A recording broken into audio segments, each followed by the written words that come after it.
Stage 7 of the Tour de Suisse took the riders over big mountain passes again and abroad, starting in Ticino in the south of Switzerland, heading over the giant Lukmanier Pass into German-speaking and Romansh territory before crossing the border into Vaduz and up to Malbun, both in the territory belonging to Liechtenstein. A micro-state between Switzerland and Austria is where the Tour de Suisse finishes this year.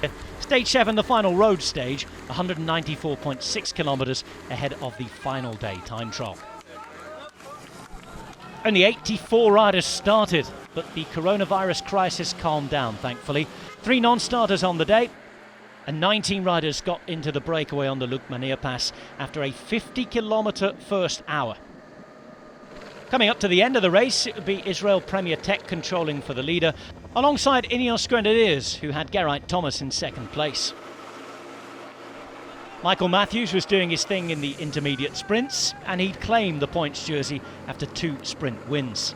On to the final climb of the day, Ionis Aguirre went away. Alexei Lutsenko had been in the break with him.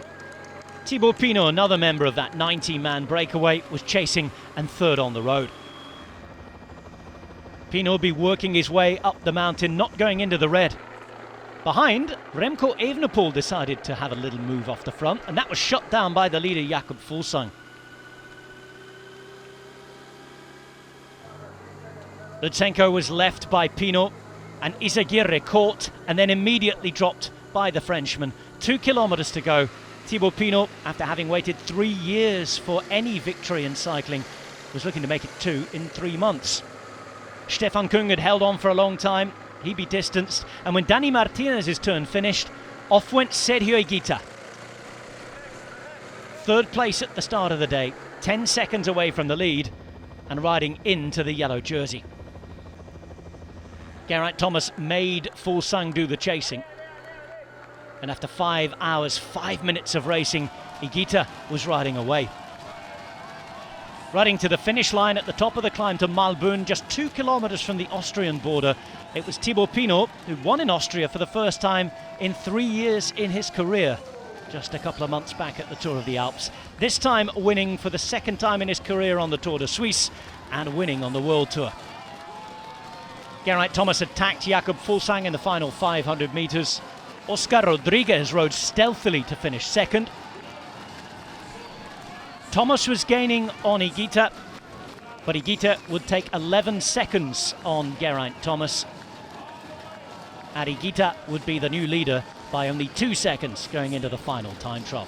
Jakob Fuglsang would drop to 19 seconds down in third place, the yellow jersey ceasing to be so at the end of a tough mountain stage.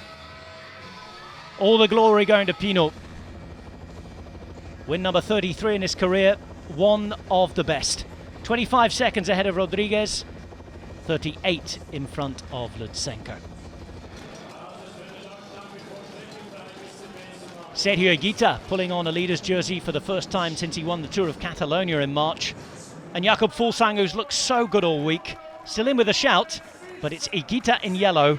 Thomas the strongest time trialist on paper and perhaps the favourite to win the Tour de Suisse as the riders take on the 25-kilometre route in Vaduz, starting on Sunday. So 2 seconds and 19 seconds to the podium. Paulus is still 4th, Pozzovivo is up to 5th, Kung is in 7th. This is what stage 8 looks like then, beginning and ending in the capital of Liechtenstein, Vaduz. It's fairly flat, a couple of little lumps and bumps here and there. The Rhine River on one side of the course, coming back into the capital after those 25 kilometres. It'll be the final stage and the deciding stage in this year's Tour de Suisse, the 85th edition of the race, and you'll be able to watch it live and on demand on GCN Plus and Discovery Plus.